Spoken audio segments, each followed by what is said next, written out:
Hello नमस्ते सत श्री अकाल दोस्तों, मैं हूं आपकी होस्ट और दोस्त वंशिता चोपड़ा। स्वागत करते हैं फिर से एक बार आप सबका हमारे शो पे जिसका नाम है बात विदेश की। जैसा कि आप जानते हैं हम नई अपडेटेशंस के साथ आपके पास आते हैं। आज हम बात करेंगे कनाडा स्टूडेंट वीजा के बारे में। हमारी कोई भी इंपॉर्टेंट वीडियो आप मिस ना करें, इसके लिए आप हमारे यूट्यूब का चैनल सब्सक्राइब कर सकते हैं, नोटिफिकेशन बटन ऑन कर सकते हैं। तो स्वागत करते हैं फिर से एक बार खेपरी एजुकेशन एंड इमिग्रेशन के डायरेक्टर और student visa expert mister Nitin Chawla ji का। स्वागत है सर फिर से एक बार आपका हमारे शो पे। Thank you Vanshita, thank you very much. Sir, जैसा हम लोग जानते हैं कि कनाडा के बारे में फिर से बातें हो रही हैं। आफ्टर कोविड बहुत सारी चीजें चेंज हो गई हैं, न्यू रूल्स एंड अपडेट्स आ रहे हैं। तो सबसे मेन चीज जो मैं कनाडा के बारे में अभी सुन पा रही हूँ, जो हमारे पास इंक्वायरीज वीडियोस में आई हैं, कि कनाडा का वीजा रिफ्यूज हो रहा है। ना सिर्फ पंजाब और हरियाणा से, वी ऑल नो कि अक्रॉस इंडिया इस टाइम पे बच्चे बाहर इंटरनेशनल स्टडीज के लिए जाना चाह रहे हैं। तो आप क्या कहना चाहेंगे कनाडा वीजा रिफ्यूजल के बारे में? वंशिता, ये एक सिर्फ और सिर्फ र्यूमर है कि कनाडा वीजा रिफ्यूज हो रहे हैं। 88% सक्सेस रेट पहले भी था, 88% सक्सेस रेट आज भी है। वीजा रिफ्यूज हो रहे हैं तो वीक प्रोफाइल्स के रिफ्यूज हो रहे हैं। वीक प्रोफाइल मतलब अगर आपकी फाइल नॉन एसडीएस में लगी है तो आपका वीजा रिफ्यूज होने के चांसेस है। अगर आपका गैप 1 साल से ज्यादा है तो आपका वीजा रिफ्यूज होने के चांसेस है। अगर आपने कोर्स गलत ले लिया है तो आपके वीजा रिफ्यूज होने के चांसेस है। अगर आपने अपने आप को फाइनेंशियली स्ट्रांग नहीं दिखाया है तो आपके वीजा रिफ्यूज होने के चांसेस है। अगर आपकी एसओपी में कमी है तो आपके वीजा रिफ्यूज होने के चांसेस है। अदरवाइज वीजा सक्सेस रेट बहुत अच्छा चल रहा है। रिसेंटली इसी मंडे को 1, 2, 3 नहीं 7 वीजा एक ही दिन में हमारे यहां पर अप्रूव होके आए हैं। We are very happy with the Canada. तो ऐसा कुछ भी नहीं है कि वीजा रिफ्यूजल्स आ रही हैं या कुछ भी नहीं है। र्यूमर है या उन लोगों के वीजा रिफ्यूज आ रहे हैं जिन लोगों में खुद में फाइलिंग में कमी है। जी ओके, तो सर जैसा आपने बताया कि हाँ भाई र्यूमर है, ऐसा सच में नहीं है। सर एक चीज और मैं जानना चाहूंगी, जैसे मैंने आपसे कहा कि अक्रॉस इंडिया आज की डेट में बच्चे बाहर जाना चाह रहे हैं फॉर इंटरनेशनल स्टडीज, तो आपके पास कहाँ कहाँ से इंक्वायरीज आ रही है, किस तरीके से आपका बिजनेस ग्रो कर रहा है? वंशिता, ऐसा है कोई टाइम था सिर्फ पंजाब वाले लोग या गुजरात वाले लोग कनाडा या फॉरेन एजुकेशन के लिए इंटरेस्टेड होते थे। आज luckily we are thankful to social media, we are thankful to YouTube, Facebook, Instagram.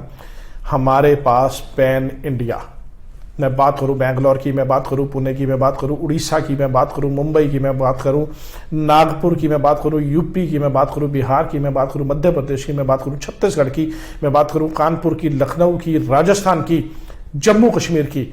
पूरे इंडिया से हम लोगों के पास इंक्वायरीज आ रही हैं and we are more than happy.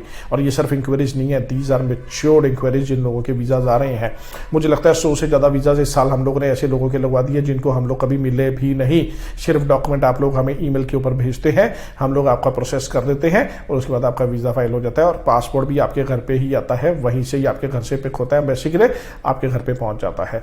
तो ये सारा जो एकदम से रुझान लग रहा है, ये मुझे लगता है कि पूरे इंडिया से ही रुझान है इस टाइम पे कनाडा या ऑस्ट्रेलिया या ऐसे देशों में जाके स्टडी करने के लिए। और इसमें कोई भी बुराई नहीं है। इंटरनेशनल एजुकेशन गेन कर रहे हैं बच्चे तो अच्छी बात है। जी, दैट्स ग्रेट। तो जैसा आपने सुना अभी कि pan India means across India हमारे पास इंक्वायरीज आ रही हैं। तो जो भी स्टूडेंट्स अगर सोचते हैं अपना फ्यूचर कनाडा, ऑस्ट्रेलिया या कहीं भी इंटरनेशनल स्टडीज के लिए, तो वो जा सकते हैं। सर क्या क्या अपडेटेशंस आपके अकॉर्डिंग आफ्टर कोविड आई हैं फॉर कनाडा स्टूडेंट वीजा? देखिए, कनाडा हमेशा से फेवरेट डेस्टिनेशन रही है। पिछले 5-6 सालों में तो कनाडा ने पूरा रंग दिखाया है अपना और लोगों ने बहुत ज़्यादा इसको अप्रिशिएट भी किया है। हज़ारों नहीं लाखों की संख्या में स्टूडेंट जो है वो कनाडा स्टडी करने के लिए पहुंच चुके हैं। और क्योंकि बेनिफिट्स बहुत सारे हैं, पॉजिटिव पॉइंट्स बहुत सारे हैं। 2 साल की सिर्फ स्टडी करने के बाद आपको 3 साल का पोस्ट स्टडी वर्क परमिट मिल जाता है, पीआर हो जाती है। आप मेरा फ़ोन देखिए, हमारा इनबॉक्स देखिए, डेली हमें कम से कम एक मैसेज आता है जो बच्चे वहाँ पर पहुँचे हुए हैं, हमारे 2016, 17, 18 में गए हुए, सबका मैसेज आ रहा है कि सर थैंक यू हमारी पीआर हो गई, सर थैंक यू हमारी पीआर हो गई, सर थैंक यू हमारी पीआर हो गई। फास्टेस्ट पीआर देने वाली कंट्री कनाडा, इसलिए बच्चा कनाडा की तरफ ज़्यादा जा रहा है। पोस्ट कोविड जो सारी चीज़ें थी, जैसे सबसे पहले था कि क्वारंटीन करना पड़ेगा 14 दिन के लिए, गवर्नमेंट ने वो भी खत्म कर दिया। फिर था आरटीपीसीआर टेस्ट आपको एयरपोर्ट से करवा के जाना पड़ेगा, रिसेंटली गवर्नमेंट ने वो भी वेव्ड ऑफ कर दिया है। बस अब फुली वैक्सीनेटेड होने चाहिए। अगर आप फुली वैक्सीनेटेड हैं और 72 घंटे पहले आपने अपना आरटीपीसीआर का टेस्ट करवाया है किसी भी लैब से, तो दैट इज एक्सेप्टेबल, आप कनाडा जा सकते हैं।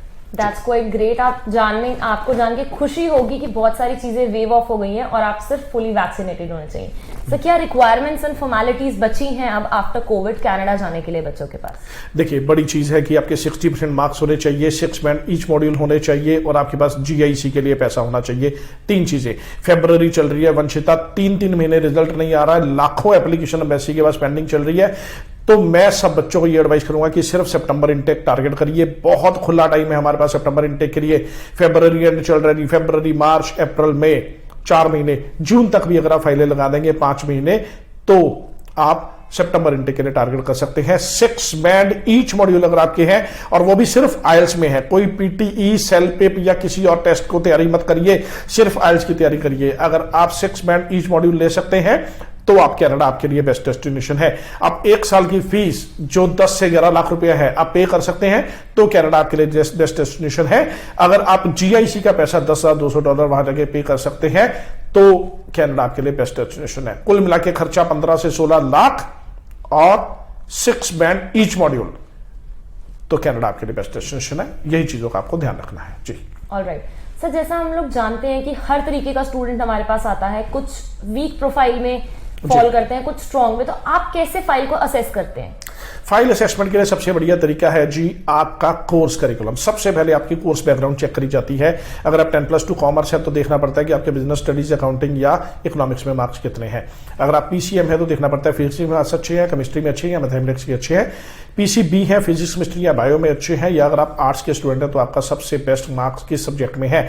तो कोर्स आपको हमेशा वो चूज करना चाहिए जिस कोर्स में आपके सबसे ज्यादा मार्क्स आए हैं 10+1 में या 10+2 में, पहली चीज। दूसरी चीज, 60% से ज्यादा आपके अगर मार्क्स है तो एक पॉजिटिव प्रोफाइल है, अगर 60 से कम है तो एक नेगेटिव प्रोफाइल है। किसी भी कंट्री का आपका अगर वीजा रिफ्यूज हुआ है, चाहे आपने हमें बताया है या नहीं बताया है, तो आपका केस नेगेटिव हो जाएगा। चौथे नंबर पे GIC का पैसा जो आपको $10,200 देना है वो आपके पास है, तो आपका केस पॉजिटिव है, नहीं तो आपका केस नॉन STS में चला जाता है। मैं वंशिता यहाँ पर क्लियर कर दूं, 2 वीजा फ्रेमवर्क होते हैं। जो नए हमारे साथ दर्शक जुड़े हैं उन लोगों को कई बार पता नहीं होता है। कनाडा में 2 फ्रेमवर्क होते हैं वीजा फ्रेमवर्क, SDS और नॉन SDS। SDS में visa success rate very high, non SDS में वेरी लो।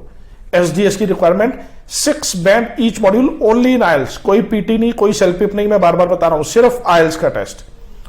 6 बैंड ईच मॉड्यूल अगर आपके आते हैं तो आपका SDS में फाइल लगेगी। कॉलेज कोई भी हो, प्राइवेट हो, गवर्नमेंट हो, यूनिवर्सिटी हो, DLI नंबर कॉलेज के पास होना चाहिए, बस ये सीधी सी एक रिक्वायरमेंट है। 1 साल की आपको फीस पे करनी पड़ेगी और एक GIC पे करना पड़ेगा। ये 3 चीजें आप करते हैं तो आपका केस पॉजिटिव प्रोफाइल में गिना जाता है। अगर आपने आइल्स की जगह PT कर लिया है तो आपका केस थोड़ा सा नेगेटिव हो जाएगा, थोड़ा सा वीक प्रोफाइल हो जाएगा, क्योंकि आपका केस नॉन SDS फ्रेमवर्क में चला जाएगा। ये कॉलेज वही रहेगा, यूनिवर्सिटी वही रहेगी, साल की फीस भी पे कर दी, GIC भी पे कर दिया, सब कुछ पे कर दिया। फर्क क्या पड़ा, जब फाइल करनी है एम्बेसी में तो 2 अलग अलग फॉर्म फिल किए जाते हैं। SDS का फॉर्म फिल करना है या नॉन SDS का फॉर्म फिल करना है, बड़ी सिंपल सी भाषा है। SDS का फॉर्म फिल करना है तो आपके पास आइल्स होना चाहिए, वो भी 6 बैंड ईच मॉड्यूल वाला। अगर 6 ईच ना आए तो नॉन SDS में चलेंगे, अगर आइल्स की जगह कोई और टेस्ट दे दिया तो नॉन SDS में चलेगी। तो नॉन SDS और SDS का ध्यान रखना है, आपको सिर्फ SDS प्रोफाइल में वीजा अप्लाई करना है, नॉन SDS में आपको अप्लाई नहीं करना है। ग्रेट सर, जैसा आपने बताया था कि सितंबर इनटेक के लिए बच्चों के पास खुला टाइम है, तो क्या उसके अलावा भी कुछ इनटेक्स अवेलेबल हैं कनाडा जाने के लिए बच्चों के पास? देखिए, मई, सितंबर और उसके बाद जनवरी 2023, मई 2022 बिल्कुल खत्म हो चुका है। It is not the right time to apply for May 2022, बिल्कुल नहीं अप्लाई करना है। सितंबर 2022 के लिए अभी एप्लीकेशन शुरू हुई है, साइमल्टेनियसली जनवरी 2023 के लिए भी एप्लीकेशन शुरू हो गई है। अगर आप सितंबर 2022 में जाना चाहते हैं, मई 2023 में जाना चाहते हैं, आपका +2 का रिजल्ट आया है या नहीं आया है, आप कंडीशनल ऑफ लेटर भी अप्लाई कर सकते हैं, तो this is the right time. आप सिर्फ 2 इनटेक को टारगेट करके चलिए, सितंबर 2022 और मई 2023। Alright sir, Canada student visa के लिए जैसे आपको पता है कि बच्चे गलत गाइडलाइंस दे लेते हैं या उनको नहीं सही काउंसलिंग मिलती, क्या क्या इंपॉर्टेंट की पॉइंट्स हैं जो बच्चों को अपने ध्यान में रखने चाहिए for student visa of Canada? पहले तो कोर्स सिलेक्शन आपका बिल्कुल सही होना चाहिए, पहली चीज। कोई भी एडिशनल डॉक्यूमेंट्स नहीं लगाने हैं जब तक एम्बेसी ने नहीं मांगे हैं। लोगों में बड़े सारे र्यूमर है जी कि इनकम टैक्स रिटर्न लगा दो जी, एम्बेसी को फंड्स दिखा दो जी, उससे केस स्ट्रांग हो जाता है। गलत इंफॉर्मेशन है, जो चीज एम्बेसी ने मांगी नहीं वो आप क्यों लगा रहे हो? आप क्यों प्रॉपर्टी के डॉक्यूमेंट लगा रहे हो, क्यों आप फंड्स लगा रहे हो, क्या एम्बेसी ने पूछा आपको? एम्बेसी तो कहती है आपके पास 1 साल की फीस होनी चाहिए, उसकी आपने रसीद लगा दी है। आपका GIC पे होना चाहिए 1 साल का लिविंग एक्सपेंस, वो आपने उसकी रसीद लगा दी है। आपका मेडिकल क्लियर होना चाहिए, वो आपने डॉक्यूमेंट अपडेट कर दिया है। IELTS होना चाहिए 6 मॉड्यूल के साथ, वो आपने अपडेट कर दिया है। गलत इंफॉर्मेशन ले लेके अनट्रेन्ड एजेंट्स के पास जा जाके, मैं उन लोगों को एजेंट कहूंगा, they are not educational consultant. मैं कहूंगा इस मार्केट में 10,000 या 20,000 से ज्यादा लोग काम करते हैं, 70% ऐसे हैं जो विदाउट नॉलेज काम कर रहे हैं। इसीलिए स्टूडेंट जो है वो प्रॉब्लम फेस करता है। और उससे भी बड़ी कमी है कि स्टूडेंट खुद अनजान है, स्टूडेंट खुद अवेयर नहीं है। स्टूडेंट क्या कर रहा है आपको पता है? स्टूडेंट को हर एक चीज की नॉलेज है। स्टूडेंट को सारा दिन इंस्टाग्राम के ऊपर अपनी रील्स बनाने की नॉलेज है। स्टूडेंट को अपने वीडियोस बनाने की नॉलेज है। स्टूडेंट को पिज्जा पता है कहाँ किसे खाना है। स्टूडेंट को ये पता है मोबाइल कहाँ से लेना है। स्टूडेंट को पता है बाइक कौन सा चलाना है। स्टूडेंट को पता है कार कौन सा चलाना है, किस कार में कितने फीचर्स हैं, किस बाइक में कितने फीचर हैं, किस मोबाइल फोन में कितने फीचर्स हैं, कौन सा डाटा है, कितने MB है, कितने GB है। नहीं पता तो सिर्फ अपनी फाइल के बारे में नहीं पता है। उस टाइम पे बिल्कुल अनजान हो जाते हैं हम लोग। क्यों ऐसा करते हैं? आप लोगों का अपना करियर, आपकी अपनी फाइल, और आप लोगों को ये भी नहीं पता होता कि आपका कौन सा कोर्स है, कौन सा कॉलेज है, किस कॉलेज में आप स्टडी करने के लिए जा रहे हो। ब्लाइंड फेथ करते हैं, और उससे भी बड़ी गलती उनके पेरेंट्स की है। मैं यहां पर बिल्कुल क्लियर करना चाहता हूं एक बात, बड़े ध्यान से सुनिएगा। वो पेरेंट्स जिनके बच्चे उनकी बात नहीं सुनते हैं करियर बनाने के टाइम पे, बड़े काम की बात आपको बता रहा हूं। अगर आपका बच्चा करियर के टाइम पे आपकी बात नहीं सुन रहा है तो कसूरवार आप हैं। अगर वो आपके सुनने की बजाय अपने दोस्तों की बात सुन रहा है तो इट मीन्स आपने अपना ऐसा इंप्रेशन ही नहीं बनाया अपने बच्चों के ऊपर कि आपके बच्चे आपकी बात माने। उनको लगता है कि हमारे पेरेंट्स को नॉलेज नहीं है, हमारे फ्रेंड्स को ज़्यादा नॉलेज है। वो फ्रेंड्स जो उनके अपने एज ग्रुप के हैं, उनको लगता है हमारे फ्रेंड्स को इतनी नॉलेज है जो हमारे पेरेंट्स को भी नहीं है। तो वो फ्रेंड्स के पीछे लगते हैं, अपने पेरेंट्स के पीछे नहीं लगते। तो मेरी एडवाइस है उन पेरेंट्स के साथ भी कि बजाय कि बच्चे अपने दोस्तों के पीछे लग के इधर उधर फाइलिंग करें, उनकी ज़रूरत है अपने पेरेंट्स की बात को समझें, क्योंकि पेरेंट्स को ज़्यादा एक्सपीरियंस है। Parents has to verify the things, और पेरेंट्स ही मिलके किसी भी एजेंट को या किसी भी कंसल्टेंट को या किसी भी कंपनी को की पहचान कर सकते हैं, वेरीफाई कर सकते हैं, ताकि आपके साथ कोई भी धोखा ना हो जाए। जी, thank you so much sir. बहुत सही बात है आपने एक्चुअल में बताई, जो स्टूडेंट्स को अपने ध्यान में रखनी चाहिए।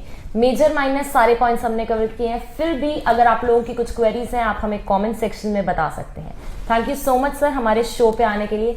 देखते रहिए, मुस्कुराते रहिए, हंसते रहिए, और मिलते रहेंगे फिर न्यू अपडेट्स और न्यूज के साथ। Thank you so much.